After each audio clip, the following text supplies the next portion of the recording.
quel Christ, suivez-vous? Et quand vous reprenez les répliques de Jésus dans l'évangile de Marc, Jésus est ferme, direct, rude.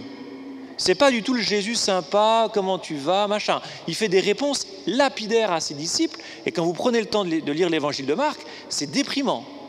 Vous vous dites, non, il est rêche quand même. Hein. Pourquoi? Parce qu'il y a un véritable enjeu pour les disciples de se mettre à la suite du Christ et pas d'une fausse image du Christ. Quel est le vrai Christ? Alors nous sommes tous en retard d'un wagon ou d'un train. Nous sommes tous un peu à la remorque de ce qu'il faudrait concevoir de Jésus ou de ce qu'il faudrait comprendre de Jésus ou de ce qu'il faudrait connaître de Jésus. Retenez simplement cette phrase. Le vrai Jésus, c'est celui qui est livré aux mains des hommes, qui est mis à mort et qui ressuscite. Nous n'avons pas d'autre sauveur que celui-là. Nous n'avons pas un sauveur qui vient, j'ai envie de dire, dans toute sa splendeur, dans toute la puissance de sa divinité, pour corriger l'un, pour écraser l'autre et pour régler les problèmes des uns et des autres, encore une fois, d'un coup de baguette magique. Et nous, les disciples, nous ne sommes pas au-dessus de notre maître. Et je vous invite à reprendre cette phrase. Livré aux mains des hommes, mis à mort, ressuscité, en mettant votre prénom. Ça commence par le Fils de l'homme a été livré aux mains des hommes. Hugues est livré aux mains des hommes. Hugues est livré aux mains des hommes.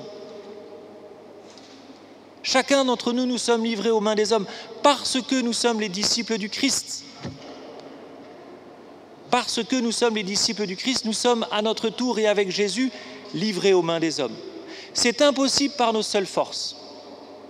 La peur, le découragement, la colère, nous ne sommes pas meilleurs que les autres, nous envahissent et nous empêchent de suivre le Christ. Et nous sommes comme les disciples, à vouloir une parole magique, à vouloir nous dominer les uns les autres, à vouloir nous exclure les uns les autres. Nous ne sommes pas plus forts que Pierre et ses compagnons. Nous sommes exactement dans la même situation. La vraie question, vous voyez, que je me pose, moi, quand je lis un texte comme celui-là, c'est qu'est-ce qui pourrait me motiver, et en tant que curé, qu'est-ce que je pourrais dire pour vous motiver à suivre un type qui ne vous promet que la croix. Enfin, que la croix puis la résurrection.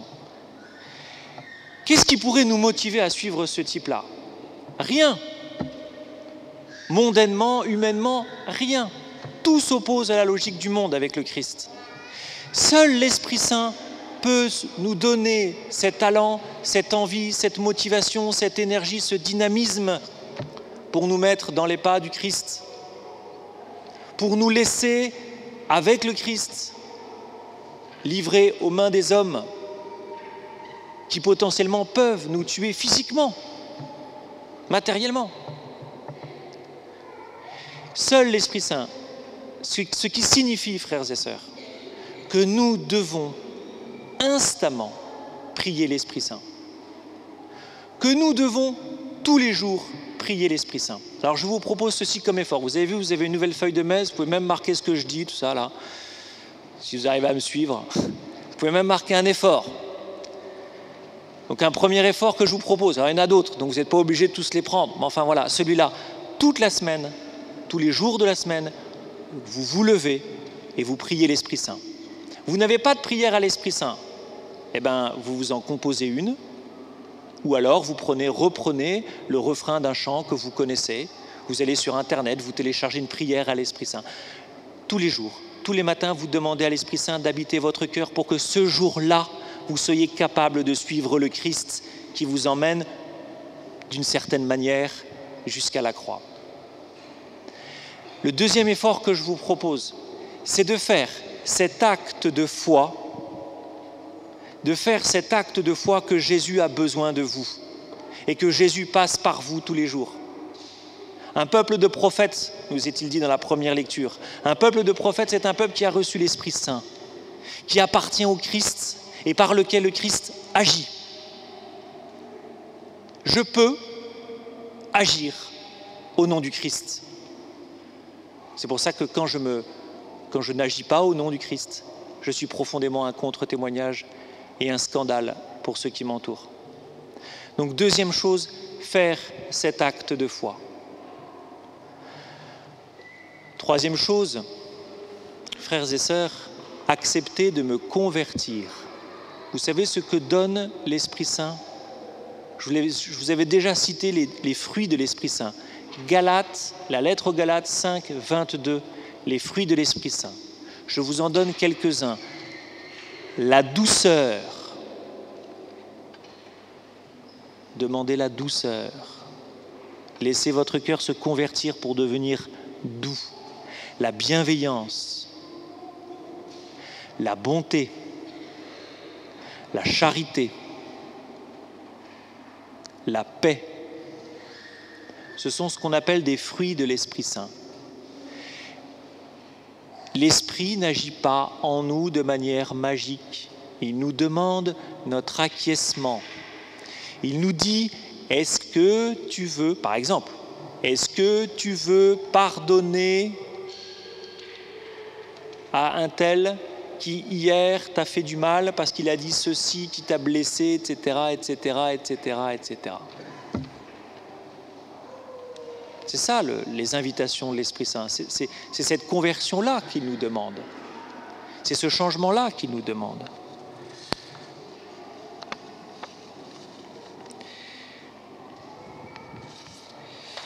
Voilà. Sachez que, pour reprendre les mots de saint Paul, j'aurais beau servir tous les pauvres que je connais, y passer mes journées, j'aurais beau prêcher à mes frères et sœurs avec la plus grande, avec tous les arguments qu'il faut et avec toute la prestance qu'il faut et je ne sais quoi d'autre. J'aurais beau servir dans ma paroisse, dans des services très lourds qui me demandent beaucoup de temps. Cela ne sert à rien si je n'ai pas l'Esprit Saint. Si l'Esprit Saint n'habite pas en moi.